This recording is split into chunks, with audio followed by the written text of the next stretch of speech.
Vale. Bueno, empezamos esta charla. Bueno, hemos tenido que darle un cambio, ¿no? Por estas vicisitudes de la vida. La que íbamos a estar con Salvador no puede estar. Iba a tener otro contenido, la charla iba a ser, no sé si os acordáis, el título era un poco vincular la lucha de la clase trabajadora durante el franquismo y la transición con las luchas, digamos, la intervención de la extrema izquierda, ¿no? en ese proceso de lucha de clases, pero esa parte que es la que más estudió Salvador, que escribió su tesis sobre eso, etcétera, no va a estar, ¿sí? En esta charla, así que yo voy a mencionar algunas cosas, pero digamos, el eje fundamental. ¿Se puede tancar la puerta? ¿Cerrar la puerta? ¿Sí? Entonces, como yo soy un poco friki de las huelgas y he estudiado sobre la historia de las huelgas durante el franquismo y la transición, puedo caer en el peligro de por ahí hablar un montón sobre una huelga o varias. Entonces lo que voy a intentar es hacer una especie de marcar los ciclos diferentes que hubo, ¿no? De la lucha de clases y los puntos más álgidos, ¿no? Hablar de algunas huelgas importantes. Y también voy a hacer preguntas para que de alguna manera sea un poco dinámico, ¿no? Y ver un poco, a ver, me voy a hacer un poco de profe, a ver qué conocemos sobre esta época tan importante. Nosotros siempre decimos que investigar y estudiar y profundizar y sacar sobre todo lecciones de la lucha de clases, de las huelgas, de los procesos más importantes de la tradición de nuestra clase, es una tarea militante, porque de lo que se trata es no solo de ser un friki de las huelgas, como digo que soy yo, sino de sacar lecciones, ¿no? De poder sacar lecciones de los test álgidos de la lucha de clases y poder de esa manera pensar, ¿no? Conocer nuestra tradición, conocer los hilos de continuidad y de ruptura, ¿no? De la lucha de clases, en este caso del Estado español, poder sacar lecciones revolucionarias de cómo actuaron las corrientes, ¿no? De la extrema izquierda y en este caso de lo que se llamó la gran oposición obrera al franquismo, en la cual en una gran oposición, es decir, la oposición la oposición democrática al franquismo es amplia, pero no es homogénea, ¿no? O sea, dentro de esa oposición existieron muchas diversas corrientes políticas, de la cual hegemonizaba sobre todo el Partido Comunista Español, que vamos a ver que comenzó de una manera y terminó de otra, ¿no? En realidad nunca comenzó muy distinto a cómo terminó, porque su traición, su boicot a la lucha de clases y su desvío permanente, o sea, su desvío fue permanente, aunque tuvo diferentes momentos, zigzags y distintas, digamos, orientaciones, ¿no?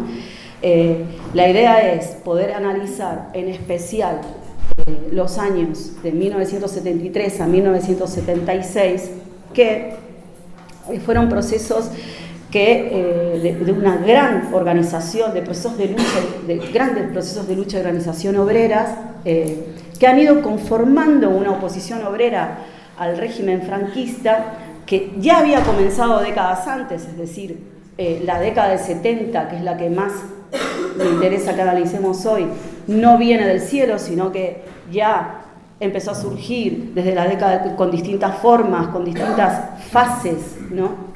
Y a través de distintas transformaciones de la clase trabajadora desde la década del 40, 50 y 60. Yo voy a intentar esquemáticamente explicar cada una de las etapas. Si veis que me voy hablo mucho de las huelgas, me paráis y podemos parar y volver, ¿no? a lo más general. Lo voy a intentar que no, a que tengo muchas notificaciones y alertas para que esto no ocurra. Pero lo importante es poder pensar, ¿no? El ciclo de lucha de clases, más o menos hacer una cronología, ¿no? Muy ligada a las conclusiones políticas, ¿no? De lo que significó esta transición, y a partir de ahí sacar las conclusiones más importantes de cuál fue el rol del Partido Comunista y la pelea estratégica que nosotros planteamos y hubiéramos planteado si hubiéramos tenido una corriente fuerte del movimiento obrero en esta década, ¿no? Y que como nos preparamos para auges de este tipo, es importante pensarlo desde hoy, ¿no? También, o sea, como son lecciones que actuales. Entonces, primero, voy a plantear una hipótesis general, ¿no? Que es que la clase trabajadora, que a nosotros nos puede parecer común, pero que es muy contra la corriente en la historiografía del movimiento obrero, que por cierto es muy floja, es decir, es muy pobre, se escribió muy poco sobre la historia del movimiento obrero, y si se escribió, ahora voy a explicar, ¿no?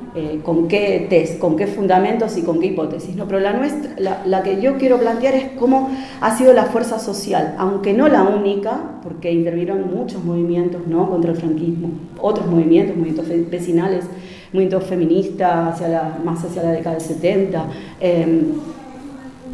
movimiento estudiantil, por ejemplo, que fue muy fuerte en las décadas del 50, a mediados de los 50, pero que la clase trabajadora fue la que más ha manifestado su oposición a la dictadura de Franco y durante la transición democrática, ¿sí? Y durante la transición democrática, que se trató de un proceso ascendente que mientras se extendía territorialmente se enfrentó a una fuerte represión que acabó en detenciones, en torturas, en muertos, ¿no? Por disparos de las fuerzas represivas, es decir, no fue una transición como quieren mostrar pacífica, modélica, esa transición modelo que luego sirvió, ¿no? Para las transiciones democráticas de las dictaduras de América Latina, etc.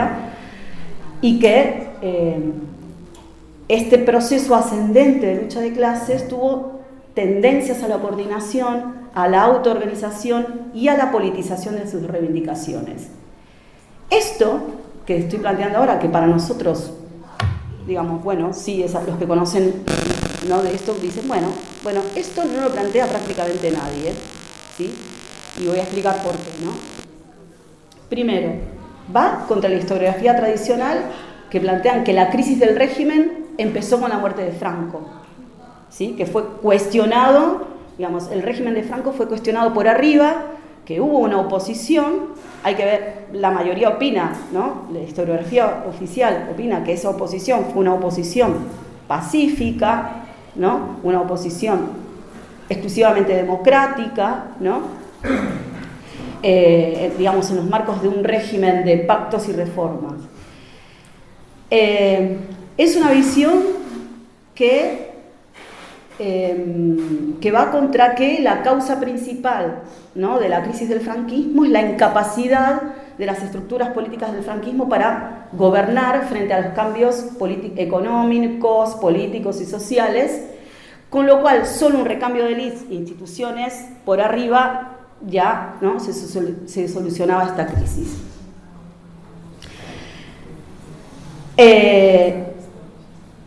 Entonces, es que voy a cortar. Aquí nosotros lo que vamos a analizar es la historia del rol que tuvo la clase obrera, ¿no? En su vínculo con esta teoría de la transición, o en contra o en debate con esta teoría de la transición, ¿no? Que plantea además que si analizan los conflictos obreros, los analizan de manera aislada o inconexa entre sí, o como fenómenos independientes, paralelos, incluso a veces ajenos a los cambios políticos. Y después también hay una negación de la fortaleza, ¿no? Que había tenido la clase trabajadora en estos procesos de lucha. O sea, en un sentido se niega el conflicto, ¿no? O se lo acota a conflictos marginales, puntuales, etc. Es decir, se niega, ¿no? El hecho de que el desarrollo de la protesta haya tenido una cohesión suficiente, que es lo que yo quiero fundamentar, o una radicalidad tal como para cuestionar en profundidad las bases del régimen franquista. Entonces, como marco teórico, ¿cuál sería nuestra visión? ¿Cuál sería nuestro punto de partida? Marco teórico, o sea, o algunas conceptualizaciones, ¿no? Sencillas. ¿Cuál sería nuestro punto de partida para ir contra esta historiografía oficial que luego es la que se va a basar con todo y va a seguir desarrollando con todo el Partido Comunista Español, el PSUV catalán, etcétera, ¿no?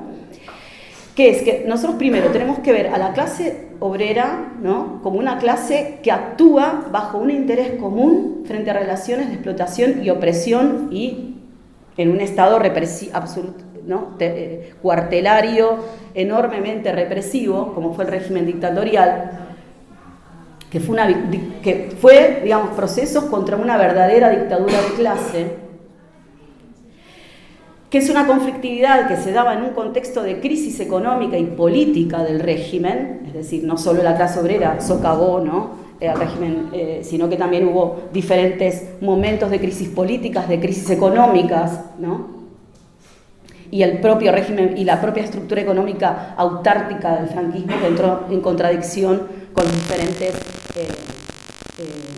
digamos, con el desarrollo económico que se estaba dando a nivel mundial y sobre todo en Europa, y que por tanto sí que es real y no se puede negar que existía una fragmentación en las filas obreras, porque venía de una derrota, ¿no?, de lo que fue la Revolución Española y luego el mismo régimen franquista, pero lo que niega esta teoría de la transición o la teoría oficial y luego también el Partido Comunista es que se fue construyendo un movimiento obrero primero a través de una simultaneidad de conflictos, que después fue capaz de amenazar el orden político, ¿no?, y acabar en lo que fue la transición, que también fue cuestionada por ese mismo movimiento. Ahora bien, ¿cuál es el fundamento ideológico de esta teoría de la transición?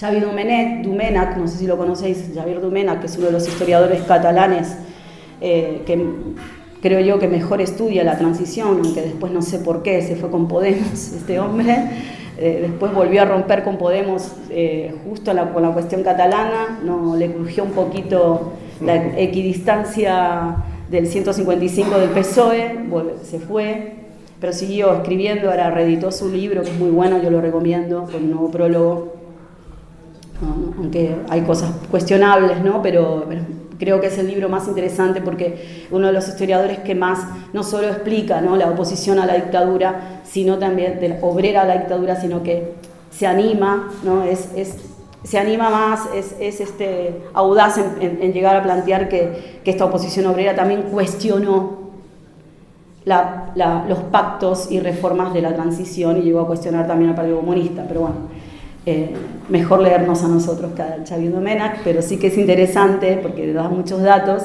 que es como dice que había una necesidad de presentar la transición, y aquí está el fondo ideológico de todo, ¿no?, como un acto de reconciliación de las dos Españas, ¿no?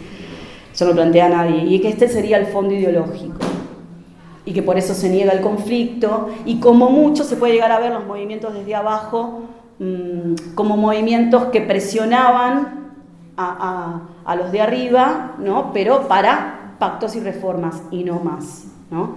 Xavier Domènech hace un muy profundo estudio que yo tomo muchísimo sobre los procesos más radicalizados de la década del 70, que lo podemos dividir como en 3 momentos. Me estoy adelantando, luego hablo de los 70, pero bueno, después tomo esto. Entonces, voy a ir muy rápido, 40, 50 y 60, lo prometo, ¿sí? Y voy a ir haciendo preguntas para que vosotros también me ayudéis, y así no hablo tanto yo. Primero, si decimos que el franquismo era una verdadera dictadura de clase, ¿no?, que actuó como una verdadera dictadura de clase, no fue solo con la represión, que es la que todos conocemos, sino también como distintas instituciones fuertes de control, ¿no? Se reconstruyó un Estado franquista con su partido, el partido, ¿cómo era? El partido FET, Partido Español Falangista, y que hay que tener en cuenta que la clase trabajadora en los 40 ya venía de una fuerte y profunda derrota, ¿sí? Es decir, aún así, yo me acuerdo que de una charla una vez en la universidad, o no sé qué hice en la universidad, y cuando dije que había habido huelgas en los 40, había un obrero sindicalista de la CNT y dijo, ¿huelgas durante el franquismo? O sea, no se conocían, que sí que hubo huelgas durante el franquismo, durante los inicios, digamos, las primeras décadas del franquismo, sí que se conocen algunos, ¿no? Pero sí, digamos, ahora, eso no niega que fueron huelgas muy de resistencia, puntuales, ¿no? Aunque algunas fueron muy importantes, pero lo que hay que tener en cuenta era lo que el Estado franquista, o sea, ayer Fede dio una charla muy buena sobre el fascismo, ¿no? La lucha contra el fascismo, y yo recordaba, ¿no? Cómo es, igual, no sé, cómo, bueno, lo relacionaba con esto, ¿no? Primero, que era un Estado, es que quiero ir rápido. Aquí, una de sus instituciones de control más importantes era la propia CNS, las Centrales Nacionalistas Sindicalistas, que luego fueron la OCE. ¿Alguien conoce qué fue la OCE? La Organización Sindical Española. Los famosos sindicatos verticales, ¿sí? ¿Y qué eran los sindicatos verticales? ¿Cómo se organizaban? ¿Alguien conoce cómo era? ¿A quién representaba? Si representaba a alguien, Juan. Bueno, no.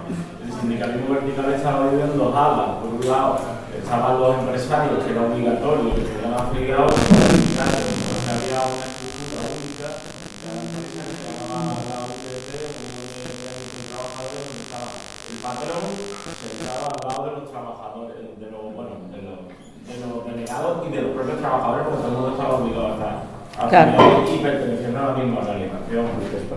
Exacto. Es decir, no había representación sindical democrática de ninguna manera, era una organización absolutamente controlada por los empresarios, ¿no? En un inicio, que tenía su consecuente legislación laboral, ¿sí? Tuvo distintas etapas, ¿no? Recién en el 40 se acaba de configurar la OCE, ¿no? En el año 40 se establece la afiliación obligatoria de la OCE, y un elemento importante es que además es un sindicato que depende exclusivamente del Estado y del FET, es decir, era un sindicato partido, digamos, ¿no? Pero partido falangista, y con todas las leyes que además le había apropiado bastante a toda la tradición del falangismo italiano, ¿no? Del fascismo italiano. Entonces, había distintas legislaciones laborales. Yo, por ejemplo, hago un estudio donde voy recorriendo, ¿no? Cómo se va transformando y se tiene que ir adecuando, ¿no? Para poder controlar cada vez más y avanzar en la represión todas las leyes, ¿no? Laborales del franquismo. Prometo que no voy a nombrar, solo sí decir que la primera legislación, que fue se estableció que solo el Estado, sin delegación posible, era el que fijaría las condiciones de trabajo a través del Departamento Ministerial de Trabajo. Esto fue promulgado en 1942, la Ley de Reglamentaciones de Trabajo. Pero las primeras luchas se dan en un contexto de posguerra, de efecto del hambre, de la pobreza, faltas de vivienda, ¿sí? Con demandas por despidos, salarios, accidentes de trabajo. Y ahí empiezan las primeras huelgas entre 1945 y 1946. Yo estudié más las huelgas de Cataluña, pero no solo fueron en Cataluña, en el País Vasco, por ejemplo, en el 45 y 47 se desarrolló un enorme proceso de luchas, ¿no? Particularmente en Barcelona se produjeron paros en mayo y agosto de 1945, estallaron conflictos en importantes industrias textiles, que eso fue, luego lo voy a remarcar un poco más, en las metalúrgicas y en las químicas.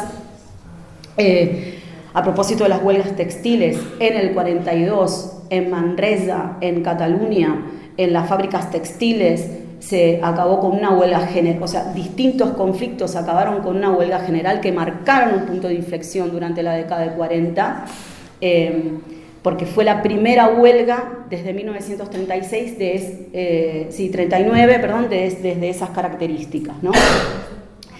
¿Alguien conoce? ¿Hay catalanas por acá? Porque alguien conoce, bueno, igual escribí un artículo en castellano también sobre esto. ¿Quién protagonizaba las huelgas textiles? ¿O se imaginan?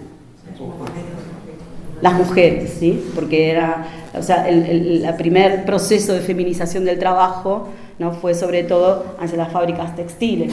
Y la resiste, y claro, o sea, en una situación de falta de vivienda, aumento de precios, bajos salarios, hambre, pobreza, etcétera, estas mujeres que administraban la economía del hogar y a la vez tenían que ir a trabajar, a pesar de que el franquismo decía que la mujer tenía que reservarse en el hogar y dedicarse a la familia, eso era utópico para esta situación y digamos, protagonizaron importantes procesos de huelga como este, por ejemplo, que guardarlo con fuego en la cabeza, ¿no? Que fue realmente un punto de inflexión en esta década. No voy a seguir, hubo varios procesos, pero en los años 50 se puede hablar de que ya hay una nueva clase obrera, no se va conformando una nueva clase obrera, con un poco de menos miedo, ¿sí? Y hay un hecho histórico interesante, muy importante, que seguramente lo conocéis, de 1951, ¿alguien lo conoce? En Barcelona. Tranvías. Boicot. ¿No? ¿Sí o no, Jorge? Cuenta. Bueno, si quieres. Bueno, fue el primero de una serie de protestas, ¿no? Que no voy a contar todo, pero simplemente es que hubo una huelga que luego tuvo una repercusión enorme en 1951 por el aumento del precio, se quería aumentar el precio de tranvías en Barcelona, cuando comparaban en Madrid que estaba más barato, y entonces ahí dijeron no puede ser, y entonces una huelga impresionante que después generó y estalló diferentes huelgas en distintos puntos del Estado, como en Granada, en Madrid, especialmente en Euskadi y en Navarra, y que como telón de fondo lo que tenían en las condiciones de la precariedad, condiciones de vida precarias, ¿no? Pero estamos hablando de que se movilizaron entre 250.000 y 500.000 trabajadores y trabajadoras de Barcelona y de todos los municipios industriales, o sea, eso se fue como un reguero, ¿no? Que después se fue extendiendo y que duró, no me acuerdo cuánto tiempo, si alguien se acuerda se lo agradezco, pero que ha tenido también un rol protagónico las mujeres trabajadoras, ¿no? Que además hicieron huelgas, hacían piquetes en las fábricas, en los talleres, en los comercios, ¿sí? Un rol muy activo de las mujeres, pero que es importante porque esta huelga y todas las que después se fueron extendiendo, ¿no? Bueno, y aquí las trabajadoras del textil hay un proceso muy interesante, es de una fábrica que se llama Bertrán y Serra, que iniciaron huelgas por aumentos de salarios y que se extendieron, es una huelga que luego se extendió a todas las fábricas de textiles de Manresa, ¿sí? Que es una zona industrial, fue una zona industrial muy importante, ¿no? de fábricas textiles. Pero lo importante es que esta huelga ha marcado un jalón más de las que ya se habían dado en el 45 y 47, ¿sí? Por supuesto que no es todo evolutivo, ¿no? Las huelgas van y cada vez aumentan, sino que en el medio vamos a ver hubo momentos de represión muy duro y adecuación permanente, tanto legal como de las instituciones represivas del Estado franquista, para intentar frenar, ¿no? Lo que ocurría como mecanismo era todo lo contrario, o sea, a más represión, más acción, más represión, más acción, ¿no? Y más extensión, con momentos, digamos, por supuesto, de impas muy duros.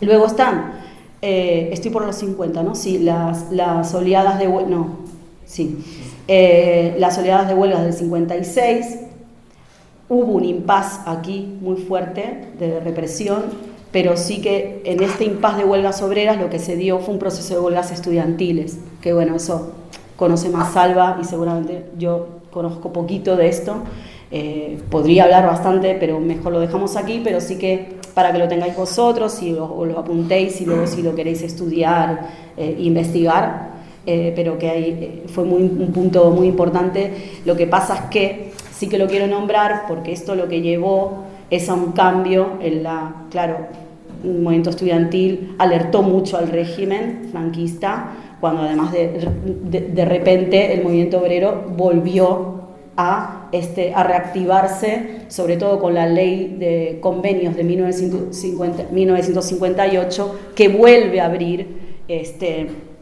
una extensión e intensidad de la conflictividad que se fue radicalizando cada vez más, no solo en la acción, sino en la politización de las demandas. Y comienzan a politizarse las demandas, porque empiezan no solo a hacer demandas, las propias demandas económicas, de aumentos de salarios, etcétera, comienzan a hacer demandas contra la represión, por la libertad de los presos, etcétera, ¿no? Entonces ya es un conflicto que, si se quiere, implícitamente o no, es político, porque o tenía connotaciones políticas, ¿no?, y democráticas, pero ahora comienza a hacerse más explícito esto, ¿no?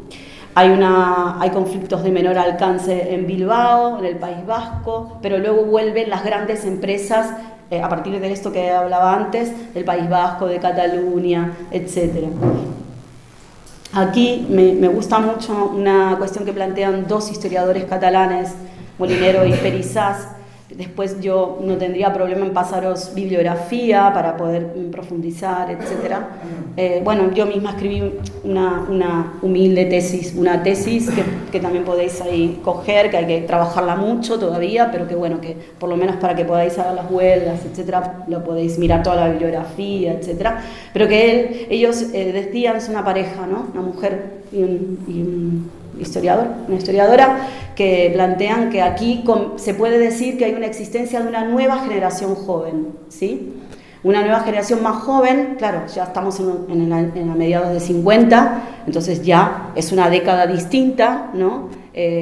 Donde empieza a haber menos miedo, sin el peso de la derrota de la guerra, ¿sí?, sin el peso de la derrota de la guerra y de los efectos terribles de la posguerra, ¿no? Aquí son elementos importantes estos, ¿no?, para conceptualizar, sobre todo para dar cuenta o indicadores, ¿no?, de cómo se va transformando la clase trabajadora, ¿no?, contra esta teoría de que la clase trabajadora era prácticamente inexistente, ¿no?, y de que no había podido recomponer las fuerzas. Pareciera como que, no sé, es una teoría como en la que se ve la clase obrera como una foto, ¿no?, estática, en la que nunca cambia, en la que siempre va a estar mal porque hubo derrota, y no, o sea, y es absolutamente todo lo contrario.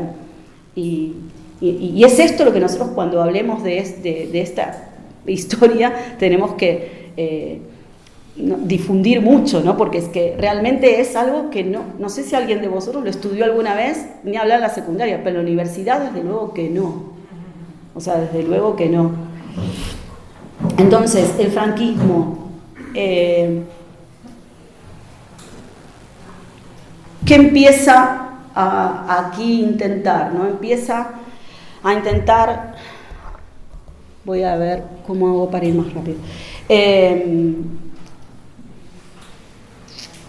Empieza a intentar, empieza a ver, lo voy a resumir.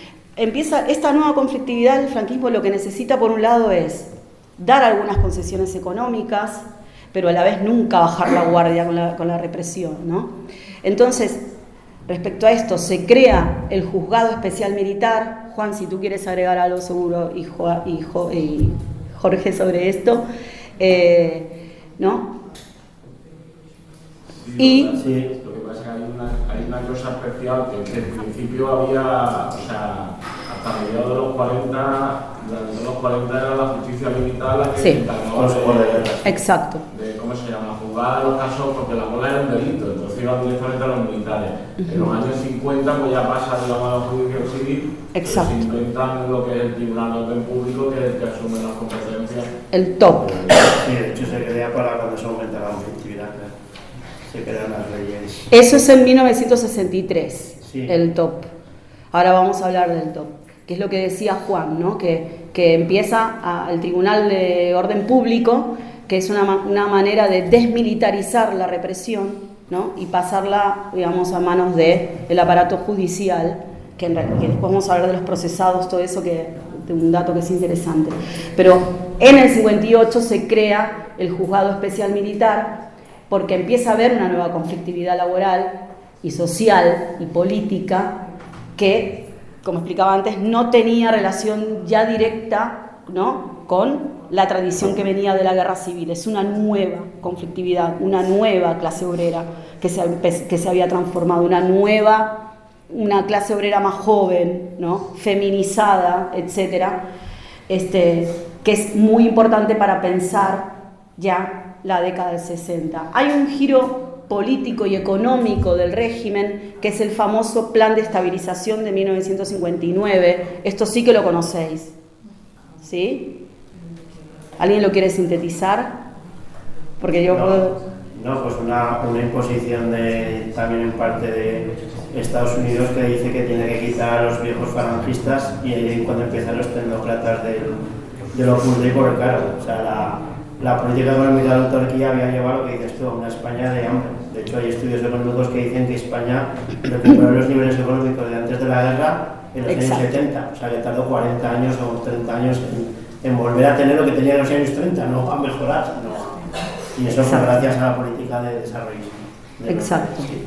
Entonces hay un proceso de liberalización económica, una integración a la OES y al FMI en 1958, se genera un desarrollo económico y un desarrollo y un crecimiento industrial y un desarrollo y también del sector turístico que recompone la clase trabajadora, ¿no? De alguna manera, de una gran manera. O sea, ahí una base de apoyo para la se intenta crear una base de apoyo, pero más bien lo que también que va creando el régimen es más desafección que apoyo, ¿no? Sobre la clase trabajadora. Entonces, 1959 es una fase de crecimiento económico, ¿sí? Como para también marcar, ¿sí? Plan de estabilización, 1959, contexto económico, modernización del aparato productivo. Hay un proceso de proletarización, ¿sí? 1959, plan de estabilización, crecimiento económico, proceso de proletarización, una afluencia de las corrientes migratorias de regiones tradicionalmente agrarias hacia los centros industriales de Madrid, de Cataluña, o sea, hacia Madrid, hacia Cataluña, hacia País Vasco, hacia Asturias, ¿no? Principalmente. Que otro historiador muy interesante también, aunque yo debato mucho con él, Sebastián Balfour, pero es un libro clásico de este hombre que escribe sobre Barcelona, plantea cómo dentro de la estructura del sistema político autoritario emergía una moderna sociedad industrial bajo un capital monopolista, que claro, eso después es una bomba de relojería de todo punto de vista, desde el punto de vista de cómo le estalla internamente en las crisis económicas, en la crisis política del franquismo y toda la explosión de la conflictividad que es imparable, ¿no? Hay un nuevo marco de relaciones laborales, hay una ley de convenio colectivo y los sindicatos verticales ahí también tienen que cambiar su política. Esto lo voy a pasar muy rápido, pero aquí hay un dato importante, que es que los sindicatos verticales empiezan, si alguien quiere agregar de esto más cosas, porque yo lo voy a hacer así, pero empiezan a cambiar, a hacer un intento de apertura, porque estaban totalmente desbordados, porque ya no podían contener, llaman a elecciones sindicales a 1966, ¿no?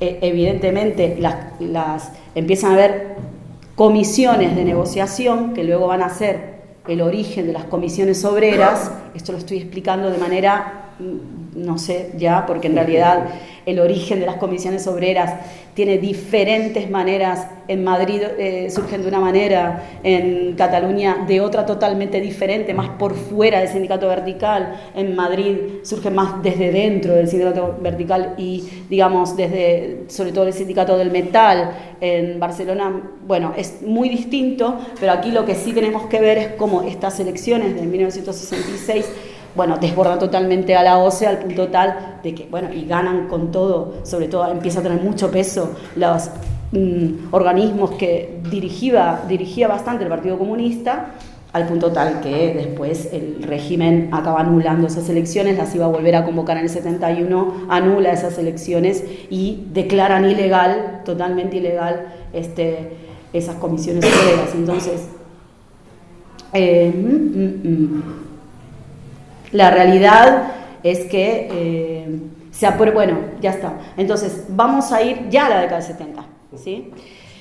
Aquí es importante, bueno, solamente nombrar del 60, ¿qué conocemos de las huelgas del 60? De las décadas del 60.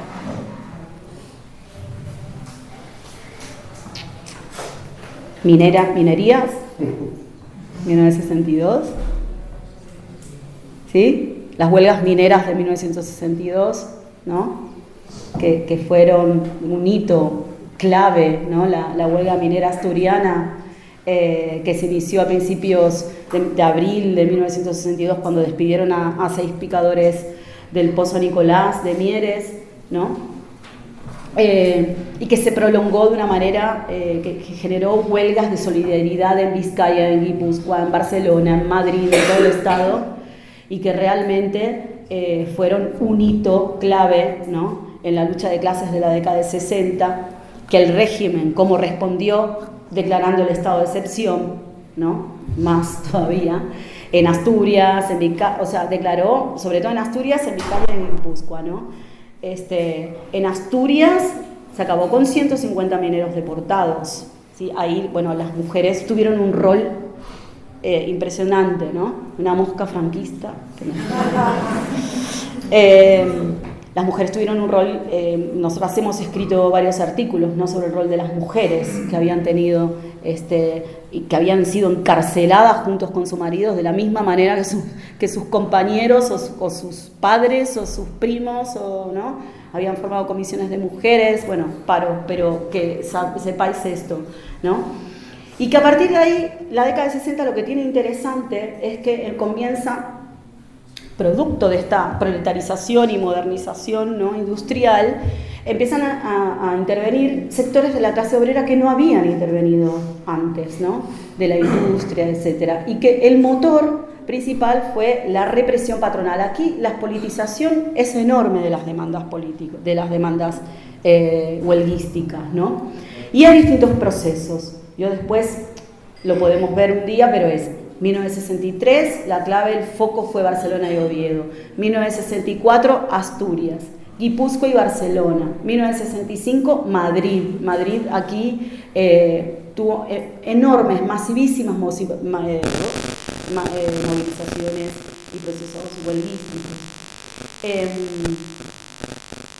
Y ya en 1967 y 1968, digamos, era enorme la conflictividad, o sea que ya llegamos a la década de 70 con una conflictividad increyendo ya en las décadas de antes, ¿no? Y aquí, como dato, en todos estos procesos es ya cuando se puede decir que nace Comisiones Obreras, ¿sí? Acaba de nacer las Comisiones Obreras, con muchísimo peso del Partido Comunista, ¿sí? Evidentemente, aunque no solo, ¿no? O sea, participaban todas las corrientes de la extrema izquierda, corrientes del trotskismo, empezaba a recomponerse el anarquismo que había quedado liquidado, ¿no? Después de la derrota de la Revolución Española y la Guerra Civil, pero comenzaba, ¿no? El anarquismo recién después en los 70, se empieza a 60, sobre todo 70, se empieza a recomponer bajo otra forma y nace la CGT, ¿no? Después retoma la CNT, pero la CGT nace ahí con distintas fracciones, ¿no? El experto es Salva, pero además si yo ahora tengo que hablar de esto, no nos vamos acá a las 3 de la tarde.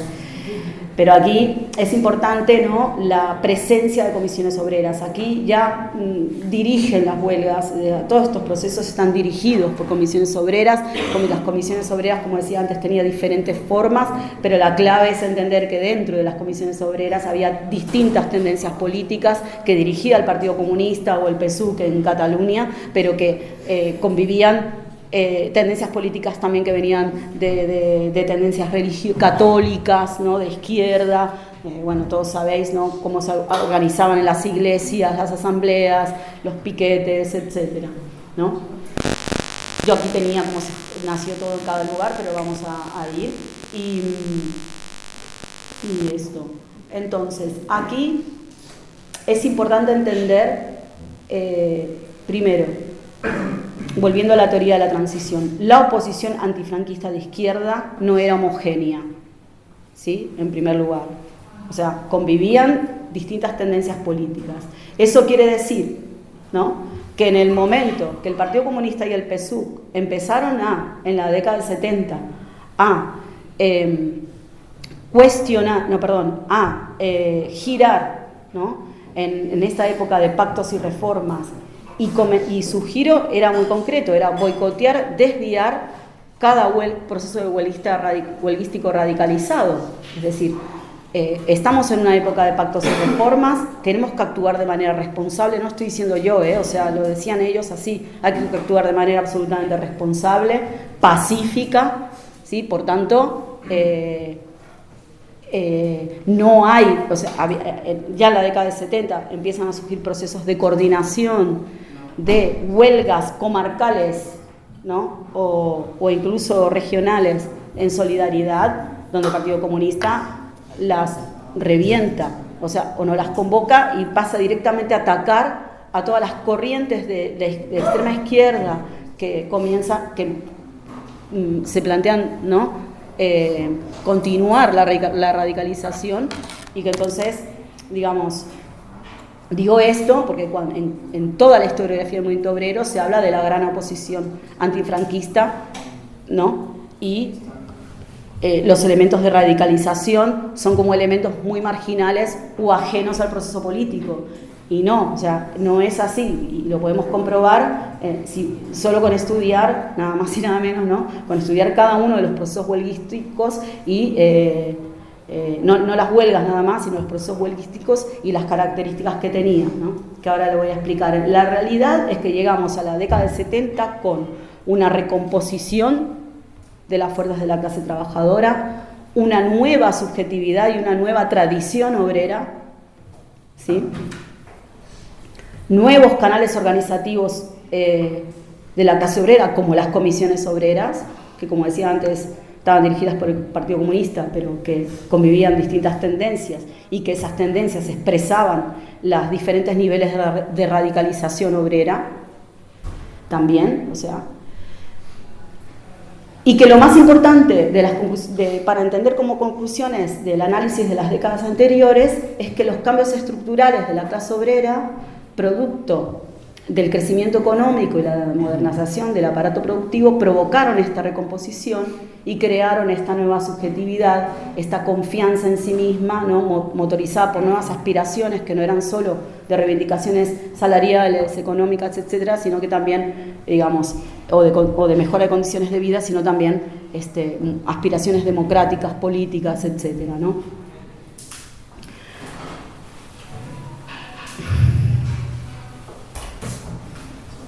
Aquí es cuando empieza a actuar con todo lo que decía Juan antes, la represión, ¿no? También, pero desde el Tribunal de Orden Público, ¿no? Que se había nacido en 1976, que por ejemplo, aquí yo quería dar un dato interesante que en un sentido es indicador de la fuerza que había tenido la clase trabajadora en esta década, ¿no? Que es que cuando se hace un procesamiento desde el top, en esta década, creo que fue en el 69 que había estado de excepción, pero me parece que esto fue en el 70, cualquier cosa me corregís, es importante destacar la composición social de los procesados, ¿no? La mayoría, el 50%, eran procesados de la clase trabajadora, es decir, obreros y obreras o incluso abogados que habían defendido la causa, los distintos procesos de lucha obrera, ¿no? Y el siguiente, el porcentaje, el 22%, era de estudiantes, digo, para ver, ¿no? De procesados que hubieron, ¿no? Que después esto terminó con gente deportada, encarcelada, etcétera, ¿no? Porque es decir, el 50% eran de la clase trabajadora, ¿sí? Y luego también hay un estudio muy interesante de diferentes historiadores que cómo plantean de qué composición territorial eran, ¿no? O sea, y eran procesados de las regiones donde más foco de lucha de clases se había desarrollado, ¿no? Madrid, País Vasco, Cataluña, Andalucía. Hay muchos hechos históricos, ¿no? Pero la clave aquí, con todo lo que hemos visto hasta ahora, muy rápidamente y muy conceptualmente, es que toda esta situación va en contra, digamos, de la historiografía tradicional y del mismo Santiago Carrillo, ¿no? Que en sus argumentos de la época decía que no se podía avanzar más que en un pacto de reformas porque la clase obrera no tenía voluntad ni poder de movilización. Eso planteaba Santiago Carrillo, ¿no? Se basaba en argumentos como la represión policial, decía que había intereses dispares de los obreros de diferentes industrias, planteaban que las reivindicaciones fueron esencialmente de carácter económico, digamos, no había reivindicaciones políticas ni sociales, que no se cuestionaba, que podían, o sea, que todo esto hacía que no se pudiera cuestionar las bases del franquismo, y decía también, y que no negaba, digamos, todos los elementos de recomposición obrera y los elementos de esta transformación de la clase trabajadora, ¿no? Y por tanto, por lo único que se podía limitar era esta transición, eran resultados limitados a reformas democráticas con grandes elementos de continuidad con el régimen franquista como única opción. Y aquí es donde resurge, no sé si resurge, pero se profundiza el debate si hay que ir a una reforma pactada o a una ruptura democrática, ¿no? A una reforma pactada o una ruptura democrática. ¿Alguien conoce y quiere hablar un poco de esto? ¿Qué quiere decir?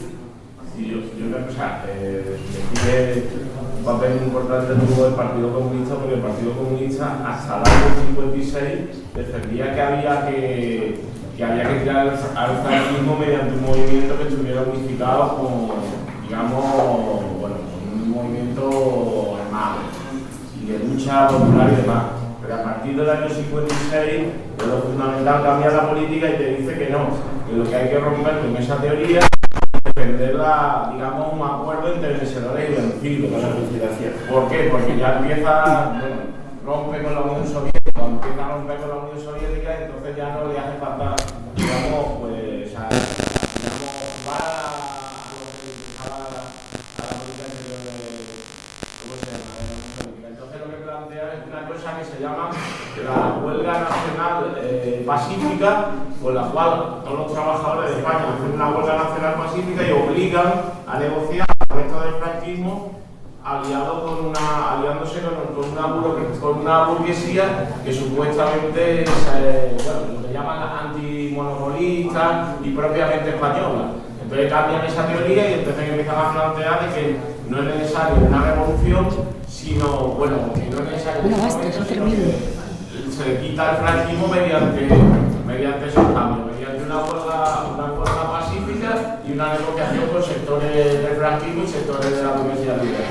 Exacto, claro, está muy bien explicado, sí. Sí, de hecho, ya empieza a pactar porque a raíz de lo que decía Juan de la política de conciencia nacional, empieza a juntarse, de hecho, hace pactos con antiguos monárquicos, incluso hace un acuerdo de oposición con Gil Robles, que había sido el líder de la CEDA, el partido falangista de los años 30, y claro, esto no hay que tener en cuenta que esto está dentro del contexto del eurocomunismo, es decir, que también la corriente dentro del estalinismo liderada por España, o sea, el Estado español, el PC, el Italia se puede llegar al socialismo por vías democráticas o sin derribar el sistema. Entonces, yo creo que también, y aparte de eso, es como dice Exacto, se entendió más o menos, ¿no? Lo podemos vincular a todo esto.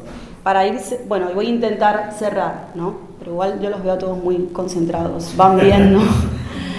Se puede podemos decir que hubo como dos momentos de radicalización, ¿no?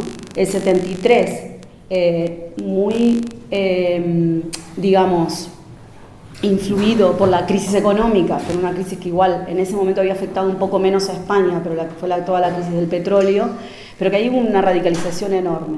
Ahí ya, pero en el 76 es interesante porque es donde más se radicaliza la huelga, los procesos, el auge obrero, porque es justo en el momento que empieza este proceso y este giro que explicaba Juan antes y Jorge, ¿no?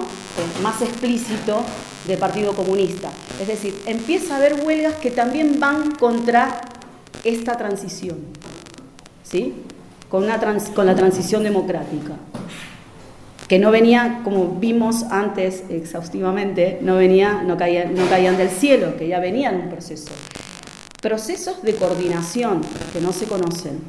Por ejemplo, había lo que eran las plataformas, que eran plataformas programáticas, que se daban por diferentes sectores industriales, ¿no?, y comarcales. Y esas plataformas planteaban muchísimas demandas políticas que se unían a otras plataformas sociales. Por ejemplo, había plataformas de parados, porque había surgido un nuevo fenómeno que era el paro, que era algo nuevo para España, ¿no? Y las plataformas de parados planteaban unas reivindicaciones políticas muy, muy interesantes. Yo, por ejemplo, tuve la oportunidad de leer las octavillas de la época, escritas durante el franquismo, muchas escritas a mano, que se denotaba la letra temblorosa, ¿no?, de tener que escribir durante la clandestinidad.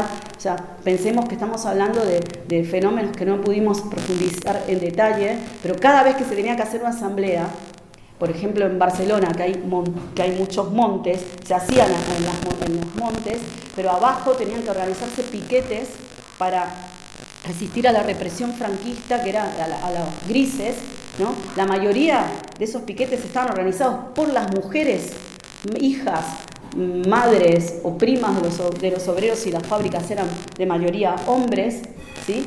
O sea que la guardia, los grises tenían que pasar por esos piquetes antes de reventar una asamblea. No era fácil hacer una asamblea en esa época, ¿no? Quiero decir, no era pacífico hacer una asamblea en ese momento. Existía lo que se llamaba la mancha de aceite, ¿no?, que es que, por ejemplo, en la SEAT, que es una fábrica enorme, ahora tiene creo que 15.000 obreros y obreras, tenían en ese momento miles y miles de obreros, pero cada huelga que se daba en la SEAT acababa con huelgas comarcales y luego en toda Cataluña con manifestaciones que se concentraban en la Plaza Cataluña, ¿sí?, masivas. Y entonces eso luego daba huelgas de solidaridad en otras partes del Estado. Entonces, lo que se llamaba la mancha de aceite, ¿no? Todo eso se daba en momentos en los momentos de transición, o sea, durante los pactos y reformas de la transición, ¿sí? Es decir, la conclusión aquí más importante es que si la transición acabó, no es producto de, como dice el Partido Comunista y todos los historiadores pro-PSE, de que la oposición por abajo no daba para más que para lo que estamos haciendo nosotros. No, ¿sí? Eso es falso. Realmente la radicalización, ¿sí?, del auge obrero que estaba dando justo en el momento en que el Partido Comunista estaba pactando con Dios, con la monarquía, con todo, o sea, con la regigualada encima, etcétera, ¿sí?, había una dinámica de la lucha de clases que podría haber marcado, ¿sí?, otra transición u otra situación. Igual no una ruptura democrática, igual como hubiéramos dicho nosotros si hubiéramos existido como CRT, hubiéramos dicho una ruptura revolucionaria, ¿sí?, que era el debate que había dentro de la izquierda. Lamentablemente, aunque muchos de estos procesos radicalizados los dirigieron partidos como el de la LCR de la época, ¿no?, luego también acabaron atrapados por la estrategia de la reforma de la ruptura democrática. Si nadie planteó en ese momento, digamos, la estrategia de la ruptura revolucionaria, ¿no?, que podría haber, al menos, siendo que además eran corrientes que se habían propuesto proletarizarse, ¿no?, y haber tenido responsabilidad en posiciones estratégicas. Por ejemplo, la gran huelga del Roca, que es una huelga que yo estudié muchísimo y que además todas las entrevistas las hice a un obrero que había sido dirigente de la LSR y que entraba en contradicción con él permanentemente porque él decía, no se pudo más. Digo, ¿pero cómo no se pudo más? Si fue una huelga que tuvo 41 días y después tuvo prácticamente un año peleándose no con la patronal, sino con el Partido Comunista, que todos los días las asambleas empezaban con que el Partido Comunista decía, hay que levantar la huelga, y los obreros decían, no, parecía como la huelga de Panrico, ¿no? O sea, la huelga del Roca Primer punto era, ¿se levanta o no la huelga? Porque lo proponía los dirigentes del Partido Comunista, los obreros decían y obreras decían, no, la huelga sigue, y así. O sea, meses y meses, la primera votación era por esto, ¿sí? Y luego se seguía su curso. Bueno, quiero decir, tenemos que pensar, voy a ir cerrando porque, pero me dejo un montón de cosas muy interesantes, no mías, digo, del propio proceso, de qué distinto hubiera sido, ¿no? Si una corriente revolucionaria con claridad estratégica, ¿no? con un análisis marxista, ¿no? de los distintos procesos, conceptualizando, ¿no? y pensando de manera marxista los procesos de auge del movimiento obrero, sus transformaciones, ¿sí? Y sobre todo con claridad programática, estratégica, ¿no? De haber planteado en ese momento una posición revolucionaria respecto en este caso, ¿no? particular a cómo se estaba dando la transición, hubiera sido, ¿no? muy diferente, por lo menos para los sectores más radicalizados, que no eran menores, ¿no? de la clase trabajadora en ese momento, que además tenía peso. Estamos hablando, por ejemplo, la LSR tenía miles de militantes en ese momento, jóvenes, obreros, que podría haber cambiado, no sé si el proceso de transición, eso no, pero sí por lo menos, ¿no? haber forjado o haber dejado una tradición obrera revolucionaria que podría haber marcado los pasos a reconstruir el trotskismo, ¿no? en los momentos más, en el momento más álgido de la lucha de clases que tuvo nuestra clase obrera en Estado español, ¿no?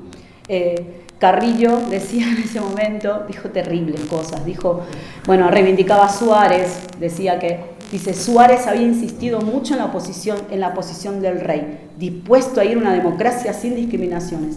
Yo le insistí en que desde 1942 habíamos dicho que la alternativa no era monarquía o república, sino dictadura o democracia. Teníamos una visión real de la correlación de fuerzas e íbamos a actuar responsablemente, ¿no? Pero a mí, digo, para ver hasta dónde llegaba, ¿no? el debate de ruptura democrática, reforma, me confundo yo misma, mis dislexias, soy dislexa, ruptura democrática, reforma, ruptura o reforma, y esta contraposición bien stalinista, ¿no? de fascismo, república, democracia en este caso, o dictadura, y sobre todo cómo deja esa estela, ¿no? de la fundamentación ideológica de la reconciliación, ¿no? de la reconciliación nacional y por tanto también de la reconciliación de clases. Aquí esto lo conocemos, aunque hay que estudiarlo mucho más, yo creo, pero el problema, digamos, fundamental es qué lecciones sacó el trotskismo en esta época, ¿no? ¿Cuáles son las lecciones que nosotros y nosotras como corriente revolucionaria tenemos que sacar, ¿no? de esta enorme proceso y este momento de tradición única, ¿no? que tuvo la clase obrera, que después sí, digamos, no se cortó todo con la transición. En los 80 hubo procesos muy importantes también y muy interesantes, pero que digamos que si tenemos que retomar lo más profundo, ¿no? tendríamos que volver aquí y pensar, ¿no? y esa es la idea después, porque esto es una charla muy inicial de cómo profundizar, ¿no? en estas conclusiones, ¿no? Carrillo decía, había una memoria histórica de la guerra y la derrota de la República y los años del terror que alimentaba la tendencia al acuerdo y a la renuencia a cualquier paso que pudiera suscitar nuevos enfrentamientos civiles.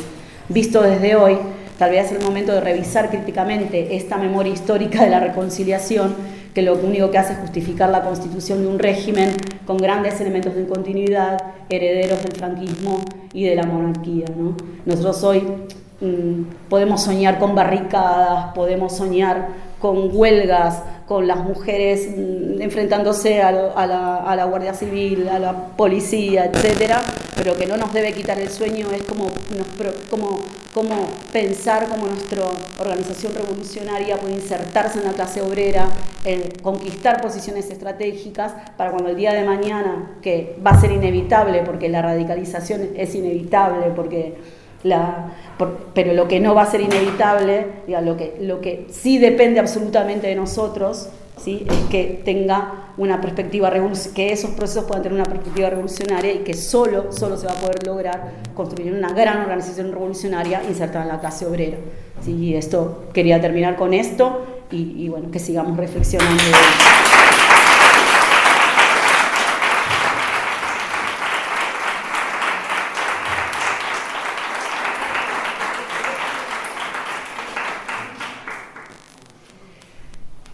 Fue larga, pero gracias por escucharme.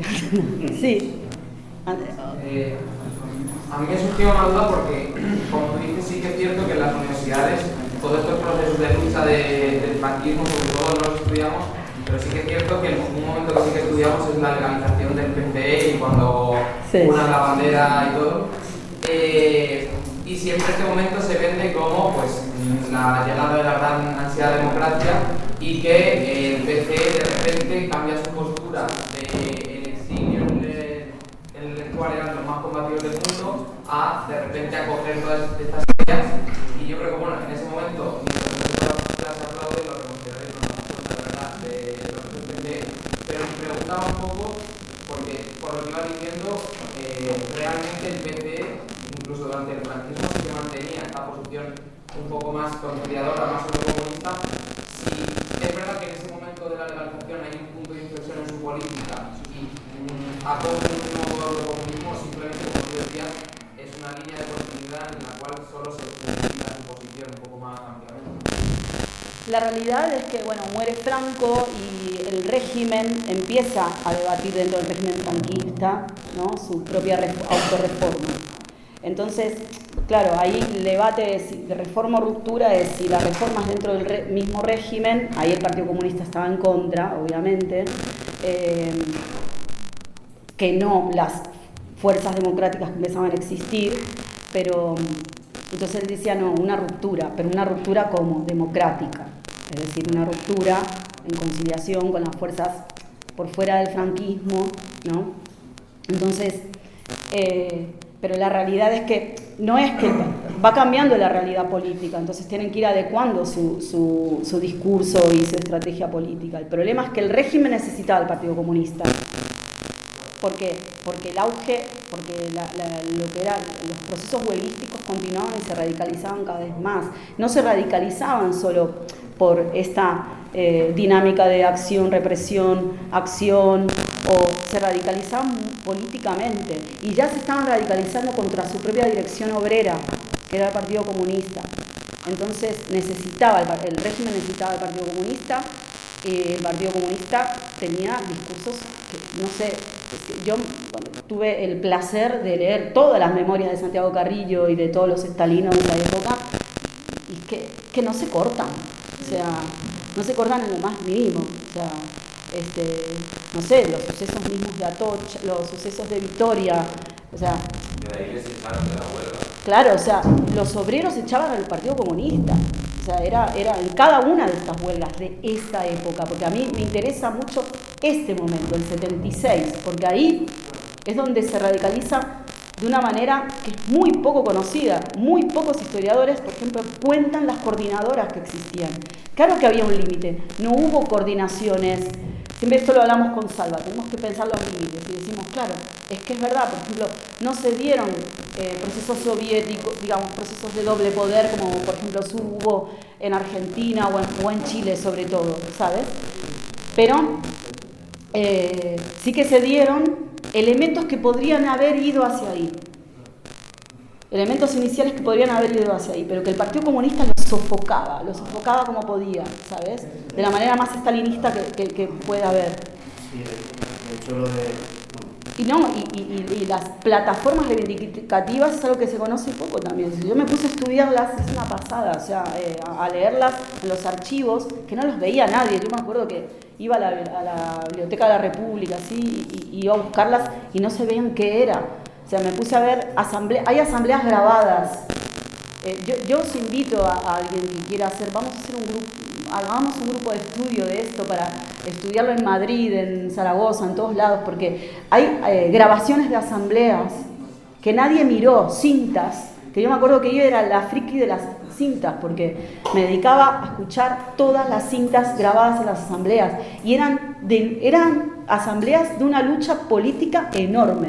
Es que no hablaban de reivindicaciones económicas ni sindicales. Era pura lucha política. Es apasionante. O sea, la huelga del Roca eran asambleas políticas. Era Partido Comunista, no se puede, hay que actuar responsablemente, pero la plata junta, pero la esto, pero la otro, o sea, eran políticas, eran debates políticos. Claro, había mucha militancia, había mucha proletarización de la militancia, y entonces ahí no se cortaba, el Partido Comunista no se cortaba. Sí, que hubo límites, sí, que no se llegó.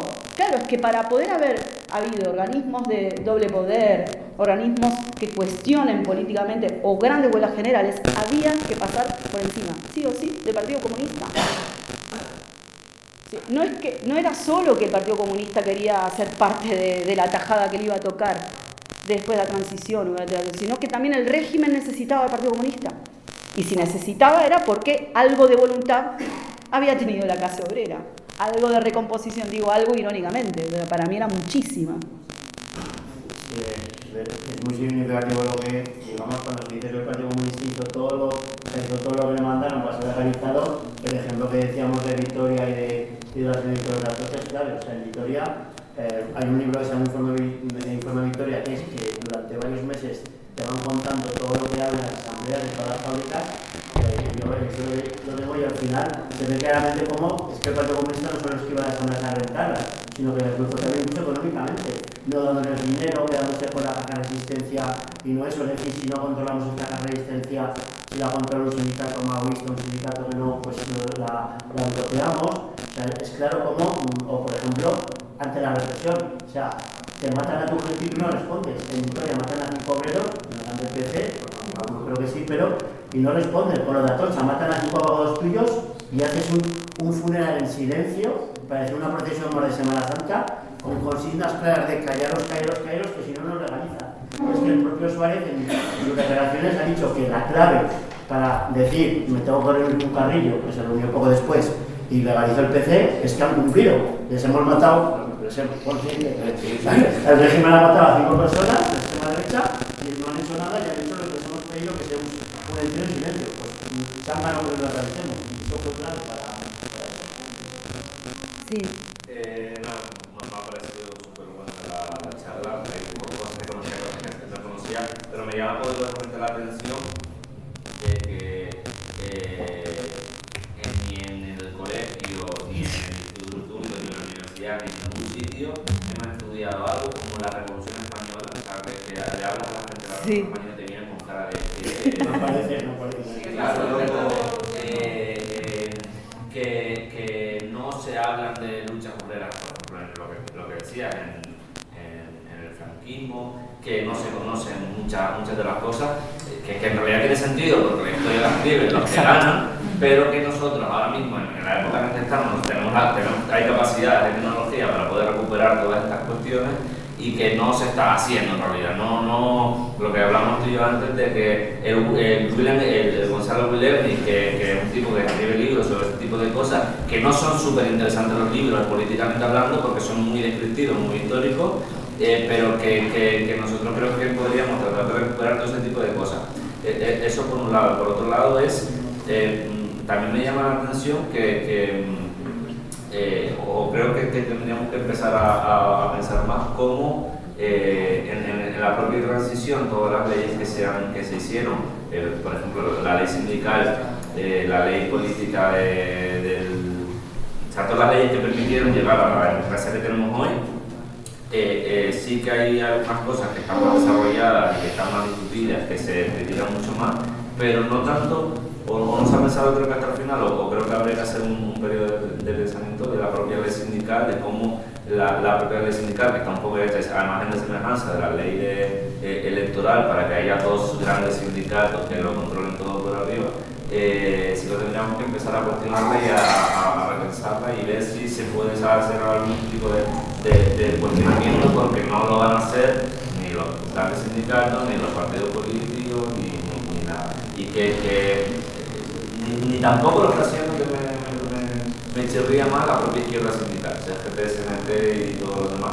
posiblemente quizás un poco más, pero tampoco nada más. No, es muy importante lo que estás planteando, o sea, es clave, porque estoy totalmente de acuerdo y también me gustó mucho tu pregunta, Andrés, porque si hay un desconocimiento, no es un desconocimiento porque no se conoce, ¿sí? Sino porque tiene un fondo ideológico profundo, porque no es solo la teoría de la conciliación, o sea, hay que cuestionar toda la teoría de la transición desde esta fundamentación, y de hecho el año que viene, en el 75, que se cumplen no sé cuántas décadas de la transición, soy mala para los números, 30 años, ¿no?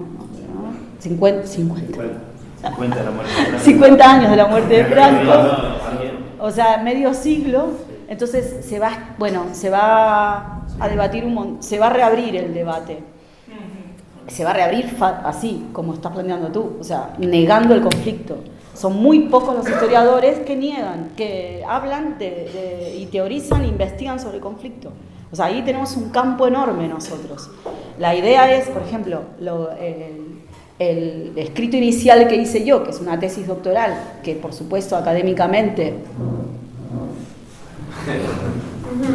quedó en el repositorio de las tesis, y que la defensa fue terrible, porque todo el tribunal venía del Partido Comunista y fue una defensa ideológica. O sea, entonces tuve que tirarle los números de las huelgas, pero estuve 3 horas así transpirando, que no podía más. Era una defensa ideológica, y en un momento dije, señores, esto es un debate ideológico, no sé si se dan cuenta. O sea, atiéndanse, o sea, en las tesis, atiéndanse a la investigación científica. Entonces lo reconocieron y tal, fue bastante bien considerada dentro de todo, muy bien.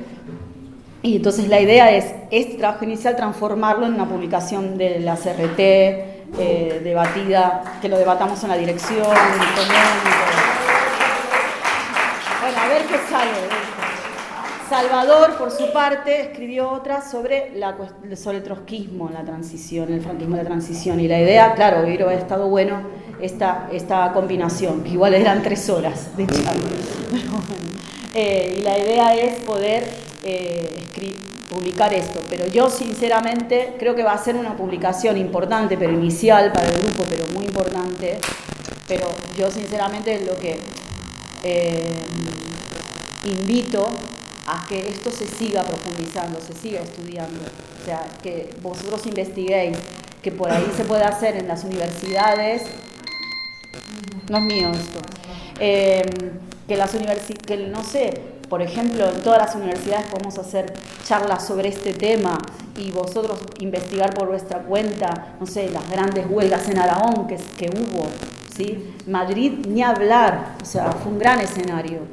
Incluso más durante la transición, menos tal vez antes, pero sí mucho durante la transición y después. O sea, ahí, y hay libros, algunos, poquitos para leer. ¿Dónde más? No sé. Y ya ni hablar todo lo que fueron los procesos de Asturias, etcétera, ¿no?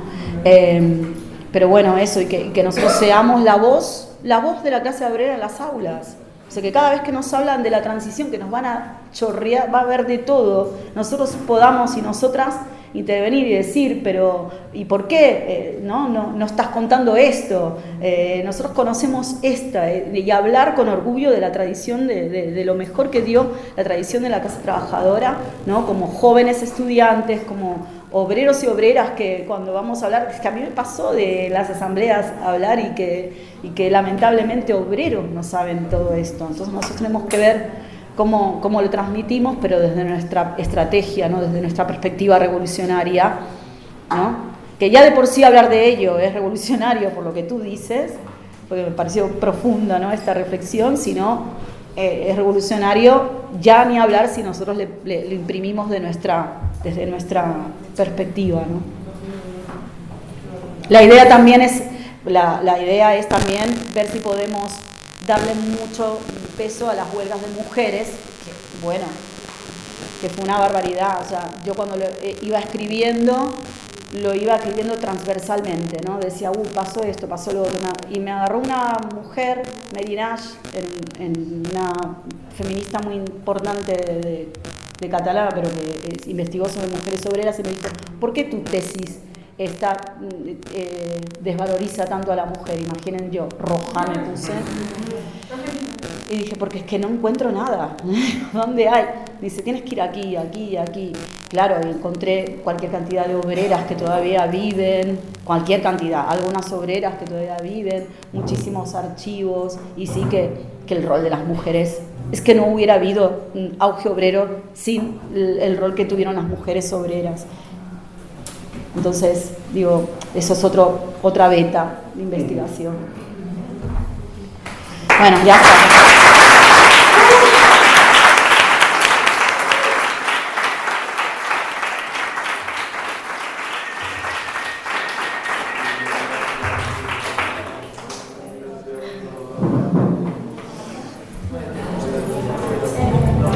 Muchas gracias, ha estado genial.